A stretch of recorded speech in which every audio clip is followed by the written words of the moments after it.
Buenos días. Agradezco a la organización, en primer lugar, haberme propuesto para moderar esta primera sesión que, con el título Historia y Literatura, responde o refleja el carácter interdisciplinar al que aquí se ha aludido y que es una de las señas de identidad del IUCE desde su fundación hace más de una década y que evidentemente convendría fomentar en una facultad, además como la nuestra, de Filosofía y Letras, donde se reúnen múltiples disciplinas humanísticas. Ese carácter interdisciplinar se refleja en la propia composición de la mesa, en la que intervendrán dos historiadores, los profesores José Martín Millán, en primer lugar, que me acompaña en la mesa, el profesor Manuel Rivero, que está en la sala, y a través de la plataforma Teams y con la benevolencia de la tecnología, pues intervendrá también como filólogo romanista y como historiador de la literatura.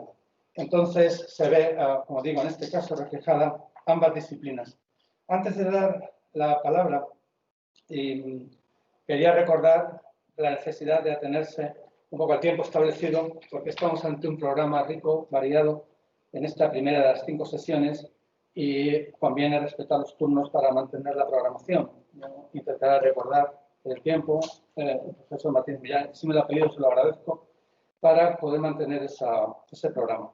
Y predicando con el ejemplo, voy a ser lo más breve posible en la presentación. El profesor Martín Millán nos hablará sobre la cultura cortesana, catedrático de Historia Moderna en esta Universidad Autónoma y uno de los grandes especialistas en los estudios sobre la corte, uno de los máximos especialistas, no solo por sus propias investigaciones numerosas y que ha realizado individualmente, sino también como impulsor de igualmente numerosas actividades colectivas. Me refiero a publicaciones que ha dirigido, como la última monumental sobre Felipe IV, también congresos sucesivos, anuales, periódicamente, que ha organizado directamente o ha contribuido a organizar, también proyectos de investigación que ha liderado con mucha abundancia a lo largo de su carrera y el impulso de grupos y equipos de trabajo como los que conforman el propio IUCE, del que fue primer director durante 2 mandatos. Y todo ello ha contribuido a crear una verdadera escuela y especialmente, tanto con su trabajo personal como con ese impulso a trabajos colectivos de esa escuela, ha contribuido de manera definitiva a la mejor comprensión del desarrollo de la monarquía hispánica entre los siglos XV y XVIII, aportando una verdadera renovación metodológica que supone un antes y un después en el desarrollo de la reciente historiografía modernista. Sin más, les cedo la palabra para que nos hable sobre las transformaciones de la cultura única. Muchas gracias, Jesús.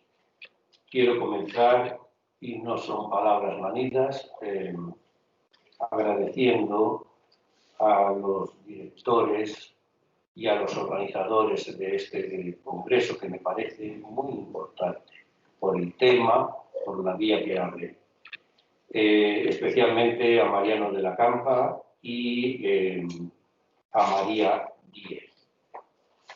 También estoy muy contento de que el director o presidente de esta sesión sea el profesor Jesús Gómez, a quien yo, como él sabe, aprecio muchísimo y que nos une una gran amistad. La presentación que ha hecho de mí lo dice todo. Y dicho esto, comienzo con el trabajo que he realizado para este congreso. Durante las últimas, la Corte ha sido objeto de una intensa investigación hasta el punto de considerarla como un modelo de organización política de las monarquías europeas durante la Edad Moderna. A pesar de todo, el tema no está acabado Al contrario, ofrece grandes perspectivas de investigación debido a la interdisciplinariedad que ofrece al estudiar la realidad política, social y cultural de la antigua región. La articulación política cortesana evolucionó del sistema feudal.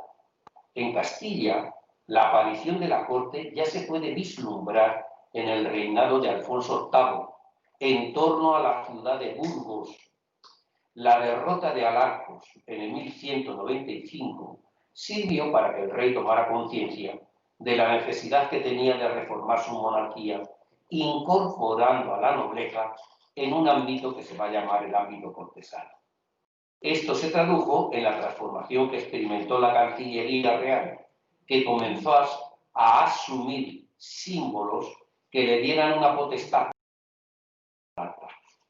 Las reformas se consolidaron en tiempos de Fernando III, cuando los documentos cancillerescos comenzaron a redactarse en castellano y no en latín. La corte, a partir de entonces, apareció como centro de poder, donde surgía el saber político. Con todo, fue Alfonso X el Sabio quien demostró la importancia que tenía la corte letrada y la función que debía cumplir en la organización de la monarquía. En sus obras definió una serie de conceptos, como corte, casa real, etcétera, que fueron asumidos por los letrados y comentaristas no solo de la Edad Media, sino también de la Edad Moderna. Si en el espéculo el rey sabio incidía en el poder privativo de su condición real, como era gobernar de acuerdo a su propia voluntad, en su gran obra Las Partidas, el rey sabio se esforzó en incorporar a los estamentos privilegiados, nobleza y clero, a su proyecto político. En la partida primera ponía de manifiesto el poder de la Iglesia, mientras que en la partida segunda establecía el equilibrio que debía existir entre nobleza y el rey. La rebelión nobiliaria que se alzó en el 1272 mostró bien a las claras la necesidad de tener cabida así a la nobleza, mientras que las Cortes de Zamora se organizaron el poder que debían tener los municipios castellanos. A partir de la mitad del siglo XIV comenzaron a perfilarse las nuevas manifestaciones políticas y culturales que habían surgido. El tejido historiográfico es donde primero se vio, que nació en torno a Alfonso XI y demuestra el valor que la élite dirigente ya había tenido sobre la historia. No solo su presente político y doctrinal, sino también para asegurarse una identidad que quería transmitir en el futuro. Se comenzó a escribir un discurso cronístico que coincidía con la disposición del archivo de la Cancillería. Y esto se observa sobre todo en la crónica de Alfonso el XI, por primera vez. La estructura de la crónica es la misma que va a tener los papeles de la Cancillería, para dar una estructura, diríamos, cortesana. Asimismo, se estableció un orden jurídico que se convirtió en el centro de la teoría política para los comentaristas y letrados. El ordenamiento de Burgos, 1338, el ordenamiento de Villarreal en el 46, ordenanza de Alcalá en 1348, etcétera, etcétera. El monarca se empeñó en configurar un orden natural que le permitiera abatir a la nobleza y someterla a una organización curial. La aparición de los letrados resultó fundamental en este proceso para desarrollar una nueva cultura. De esta manera se vio como necesaria la creación de un espacio que fuera no solo el centro de organización política y jurídica, sino también el lugar en el que cada individuo pudiera desarrollar sus cualidades. La corte se convirtió en el centro de poder al que se acercaban los súbditos con el fin de conseguir su pretensión. La obtención de la gracia del rey se pensó que era una cuestión de fortuna. No resulta extraño que el tema de la fortuna fuera objeto de la gran mayoría de obras literarias castellanas medievales. Por citar algunos ejemplos, valga recordar a Fray Martín de Córdoba, que escribía en su prólogo dedicado a Juan II, ya podemos ver qué es caso de fortuna. son causas accidentales de las cosas que se hacen por algún fin que no vienen siempre ni muchas veces, más de tarde en tarde. Este fin, este designio es la voluntad de Dios, y así lo manifestaba Hernán Pérez de Oliva en su diálogo de la dignidad del hombre, que elogia el libre albedrío que capacita a las personas para liberarse de la fortuna. Los poetas del cancionero también expresaron su opinión sobre la fortuna. Por ejemplo, Francisco Imperial la consideraba como una fuerza arbitraria, arrogándose el poder de transformar las mismas por la influencia de los astros. García Sánchez de Badajoz llamaba la atención sobre las confusiones de nombres que se otorgaban. Gómez Manrique también se identificaba con la providencia de Dios. El gran Pedro Salinas, al estudiar la obra de Jorge Manrique, hace un cuadro de la literatura del siglo XV en el que demuestra cómo se apoderó de este tema dialéctico y lo renueva con su propia savia vital, el Jorge Manrique. El Marqués de Santillana, tío de Gómez Manrique, unos textos no menos elocuentes a la fortuna y a su cambio en la Comedieta de Ponza, a partir de la estrofa 108.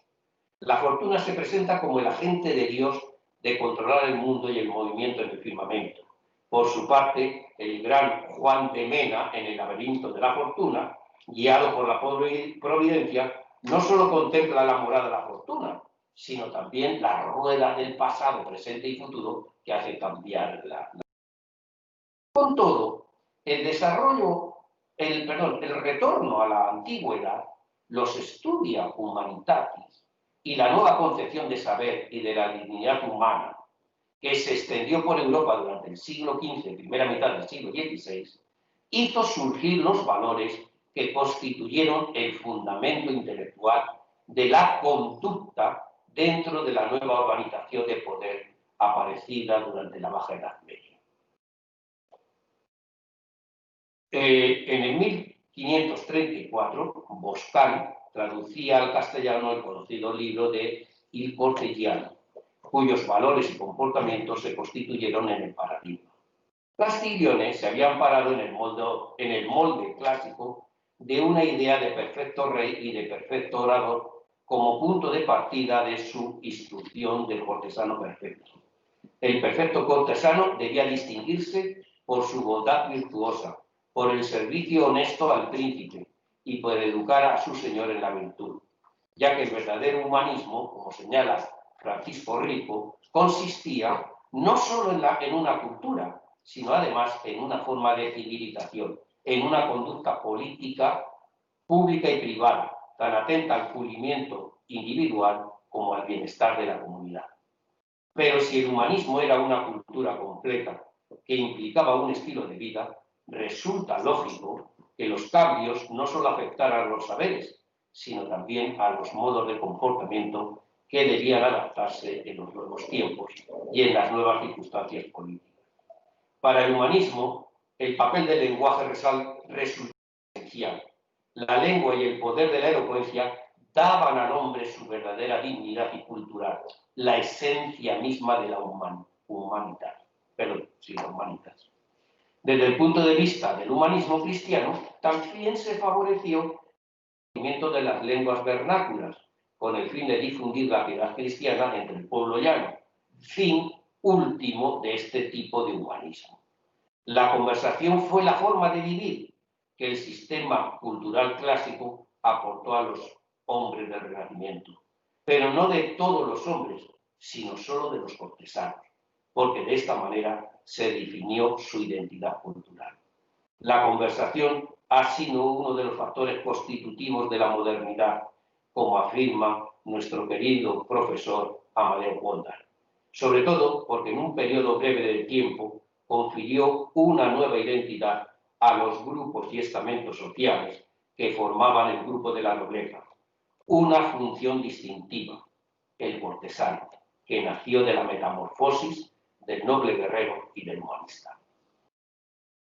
Una metamorfosis consistente en el hecho de adquirir una segunda naturaleza, que estaba hecha de las cualidades y virtudes que concurrían a dar forma arreglada a las relaciones interpersonales. Como ha explicado el profesor Kuonda en la introducción del libro El cortesano, Castiglione especificaba su estrategia de conversación, que era al mismo tiempo la base hermenéutica de una cierta capacidad cortesana de juicio, en la medida que el diálogo se definía como una empresa cognoscitiva.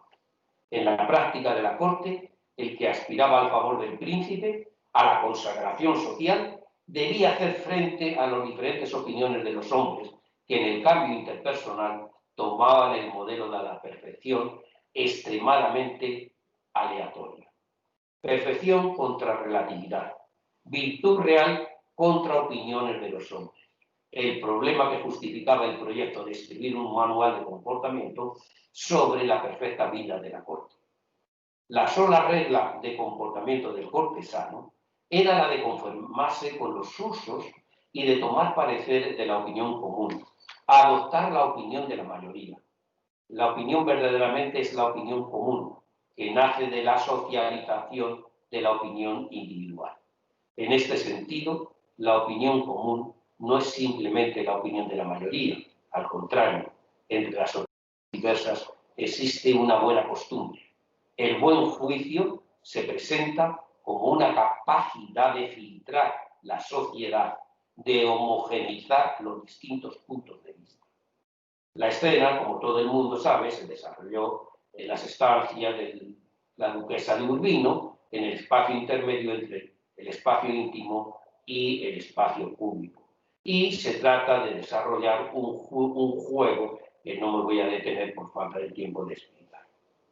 Ahora bien, tras la publicación del cortesano, apareció un segundo tratado que se hizo universal en la corte hispana.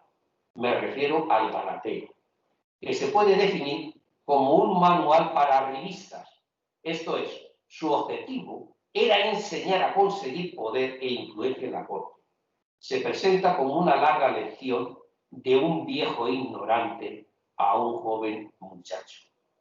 En el Galateo, la opinión común a absorber completamente al individuo llega a absorber completamente al individuo y reduce el sentido común a la simple imitación de los usos de la mayoría, fenómeno que debe ser interpretado como la utilización de la simulación cortesana en un medio social en el que el éxito se adquiere en adelante por la sumisión.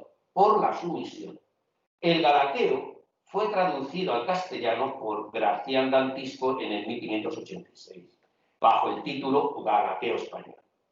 El principio capital enunciado en el capítulo introductorio es que el hombre cortés, en toda circunstancia, ordena su manera de tratar no según su propio arbitrio, sino según el agrado de los demás. El libro del Antisco fue el fundamento de toda obra del siglo de oro español que tratase sobre la forma de vivir, pero pronto se convirtió en un estereotipo. Así, en la novela Guzmán de Alfarache aparece esta convicción cuando Guzmán llegó a Zaragoza huyendo de Italia y se presentó como un rico ocioso pretendiendo cortejar a una bella viuda. Guzmán comienza a leer un cuaderno titulado Arancel de Necedades. Este cuaderno es la réplica fiel de un pasaje del Galateo. Asimismo, en la segunda parte del Quijote aparece un breve tratado de saber vivir que Don Quijote le da en una serie de consejos a Sancho cuando éste va a ser gobernador de la isla Barataria. En el 1625 aparece una transformación humorística del Galateo en el libro de Pedro de Espinosa, titulado El perro y la calentura, novela peregrina. Incluso en la primera parte del Criticón de Baltasar Gracián, 1651, se puede ver la influencia de este libro cuando el protagonista llega a Madrid y entra en una librería buscando el libro que le sirva para guiarse en la corte. Con todo, es preciso señalar que al poco de publicarse, la juventud aristocrática consideró esta obra como imitación y ejemplo. Incluso aparecen los registros de libros que se enviaban a América. Ciertamente en la coyuntura entre los siglos XVI y XVII aparecieron numerosas pragmáticas que trataron de reglamentar las costumbres. Felipe II promulgó una de las pragmáticas más sonadas sobre los tratamientos y Felipe III promulgó 3 pragmáticas sobre el mismo tema en el 1610. Esto tal vez explicaría la relación entre las sátiras y la multiplicación de cédulas sobre las ceremonias, como puede verse en la novela de Salas Barbadillo, El caballero puntual, 1709. Pero fue Quevedo quien más lo criticó. Frente a la elegancia del lenguaje que propone el Galateo, Quevedo, en sus pragmáticas generales, asumió el arancel de necedades y añadió 36 artículos, todas contra la vanidad del saber vivir.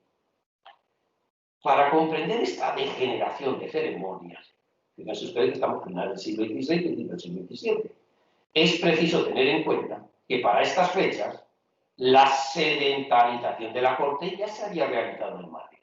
La red administrativa de consejos, secretarios, tribunales y demás organismos que administraban toda la monarquía hispana estaba plenamente cuajada y la pretensión del cortesano era ya no era alcanzar el favor real o de un patrono importante, sino que lo que quería era conseguir un puesto que le diese de comer.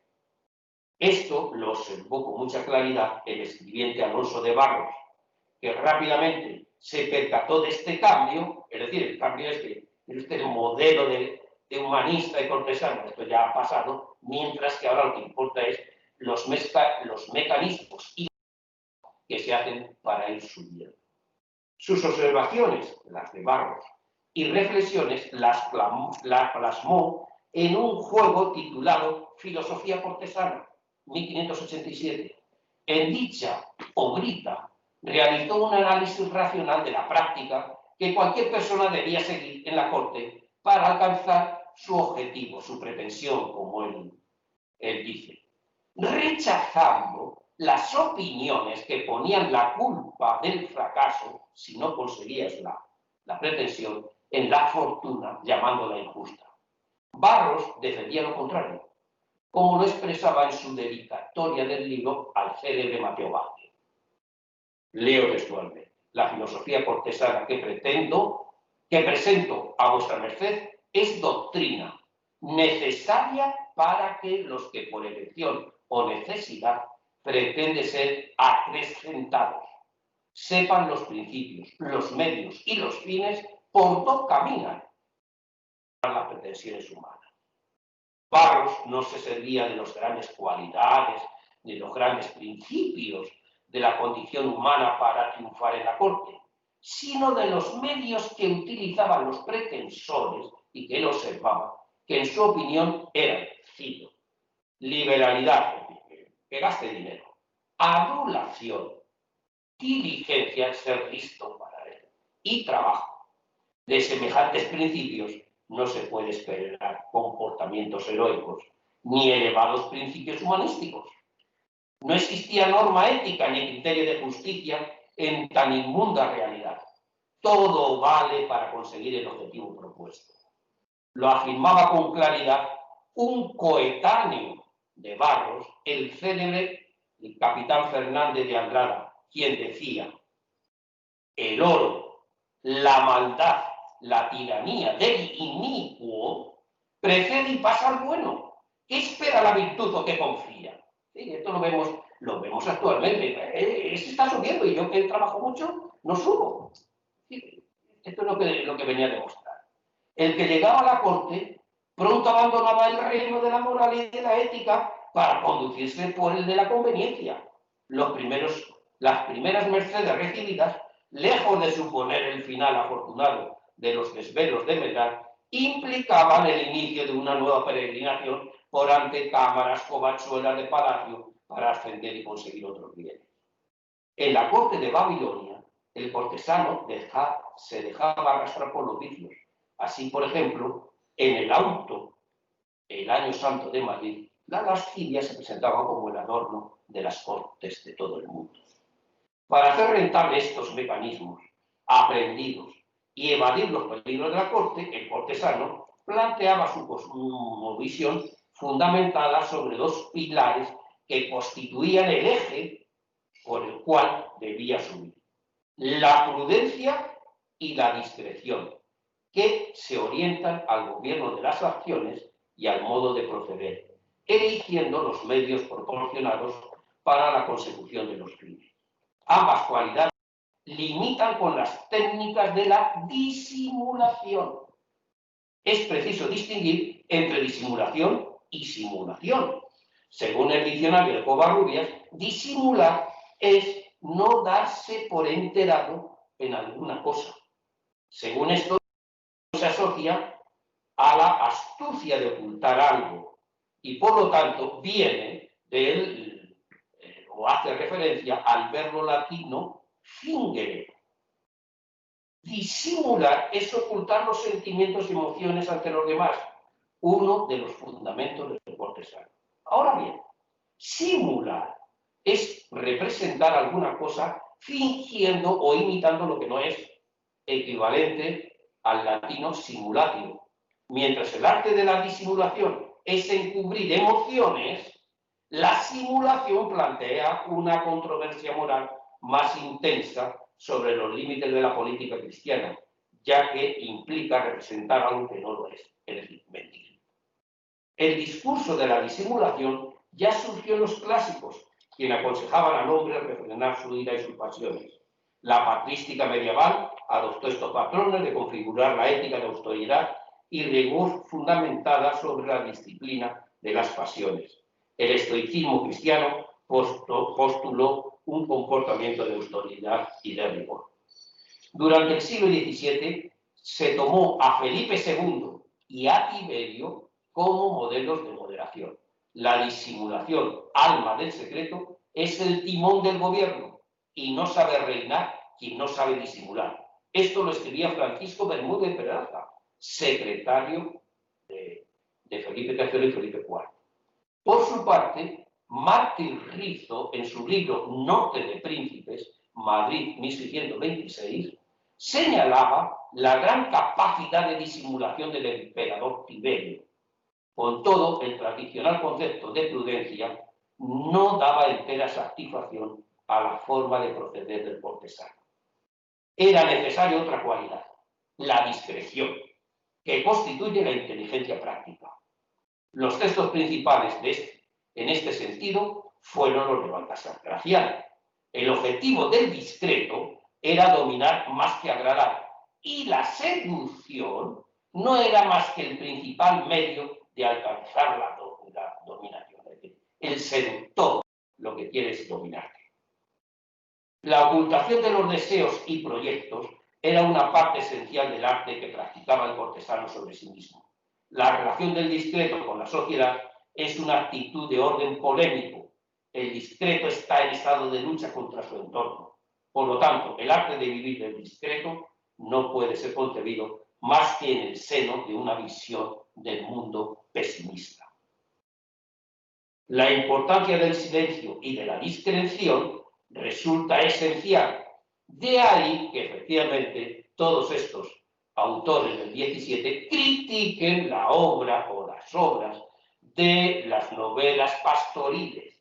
Y en concreto se dice que hay que seguir lo contrario de lo que dice el pastor de Fílida de Montalvo, que en un terceto afirma: y aquel refrán tan valioso pasa, que el bien no es bien si no es comunicado.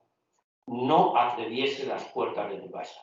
Es decir, que no se puede ser, mientras que en la novela pastoril todas las alegrías, la tristeza se comunican. Mire usted, aquí lo mejor es el silencio y la discreción. Alonso de Barros, que no solo escribió filosofía cortesana, sino también proverbios morales, advertía de que evidentemente lo mejor es no hablar.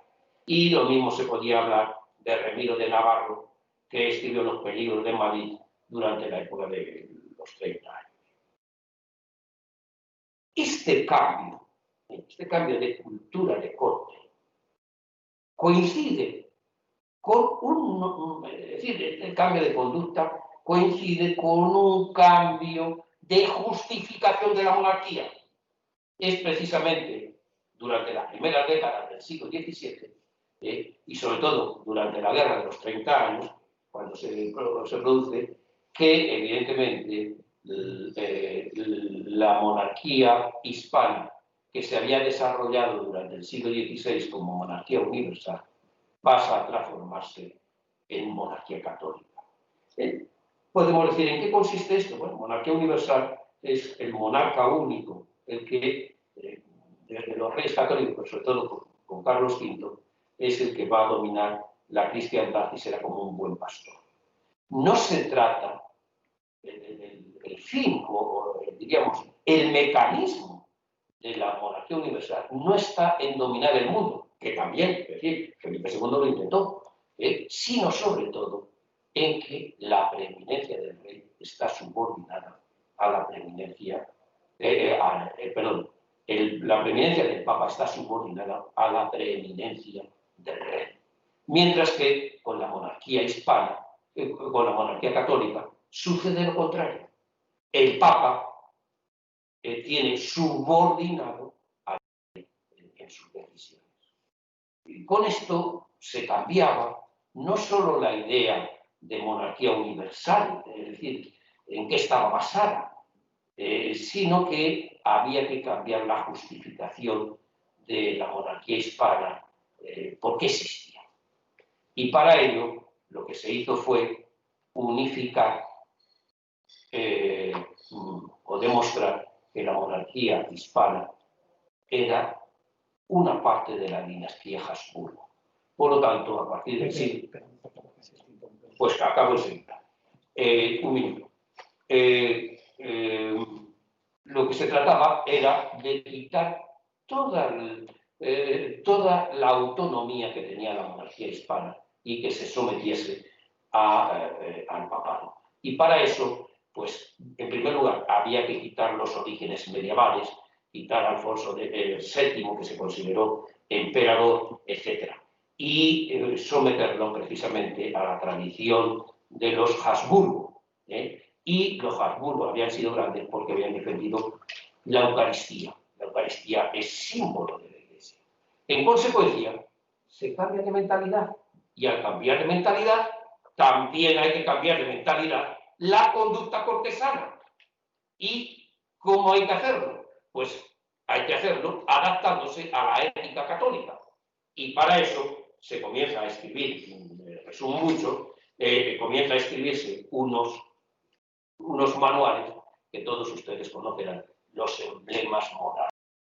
Los emblemas morales, que no hacen referencia a los valores, es decir, como al fiato, sino que hacen referencia a las Sagradas Escrituras y a los Santos Padres, pero no a la cultura del Renacimiento.